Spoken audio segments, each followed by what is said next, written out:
The Resview. Uzo Aduba solves a murder at 1600 in a Netflix mystery that amuses and exhausts in equal measure. When Jennifer Euston was casting Orange as the new Black, it stands to reason that she was selecting interesting performers first, and given the show's evocative opening credits, interesting faces second. But somewhere on the opening page of criteria, there must have been a listing that read, must also be capable of fronting a Columbo-esque mystery procedural.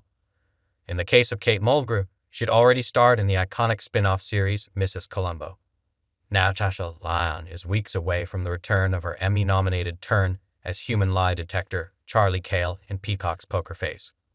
New to the murder-solving fray is Uzo Aduba, exceptionally eccentric in Netflix's new Shondaland-produced The Residence. The show is the latest entry in both the burgeoning Orange is the new forensic investigation genre and the even more burgeoning The World's Greatest Detective is a weirdo genre. The Residence is an entertainingly chaotic goof, a dramedy that immediately sets a frantic tone that's only occasionally varied in the 7 episodes, out of 8 total, sent to critics. I found it both amusing and exhausting, with Aduba's performance and the energy of the wildly overstuffed ensemble elevating a mystery that's treated with too much frenzy to ever become emotionally involving. The series is set at the White House on the night of a state dinner honoring the Prime Minister of Australia, Julian McMahon, barely present, featuring a musical performance from Kylie Minogue in on the joke, and an appearance by an Australian celebrity whose presence or lack thereof is a running gag. As the President, Paul Fitzgerald's Perry Morgan, and First Gentleman, Barrett Foes Elliott, are hosting various luminaries, the White House staff is puttering around making the event go off without a hitch, which it does until the body of the White House chief usher, Giancarlo Esposito's A.B. Winter, is found upstairs in the game room.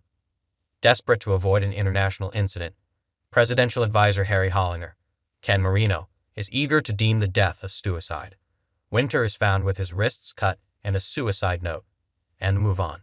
Instead, Metropolitan Police Department Chief Larry Dokes, Isaiah Whitlock Jr., arrives, accompanied by MPD consultant Cordelia Cupp Aduba, dedicated birder, canned fish enthusiast, and internationally admired sleuth.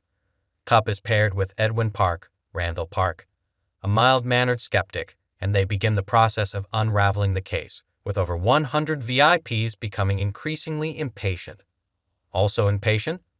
Members of some Senate committee or another holding hearings on the investigation for reasons that still aren't clear after 7 episodes. Hearings overseen by walking in joke Al Franken as Senator Filkins and frequently disrupted by conspiracy-theorizing Senator Bix, Eliza Coupe. An amalgamation of at least 3 to 5 NAGA political punchlines. So you have Cupp and Park interviewing various party guests and members of the White House staff, including Winter's second-in-command Jasmine, Susan Kelechi Watson, White House chef Marvella, Mary Wiseman, and pastry chef Didier, Bronson Pinchot, milking a Pincosian Swiss-German accent, and hangers-on like the president's salt-obsessed brother, Jason Lee's Tripp, and the first husband's vodka-obsessed mother, Jane Curtin. Flashbacks featuring both what actually happened in the White House that evening and versions presented by unreliable witnesses accompany the investigation.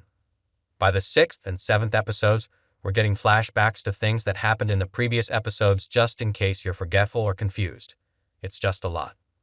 One thing that becomes increasingly clear with each passing episode is that it's one thing for Knives Out to take a fragmented approach in a 2-hour movie, but extending that style across 8 episodes or more, especially when viewers have no connection to the central case/victim, presents challenges that The Residence hasn't quite figured out how to overcome.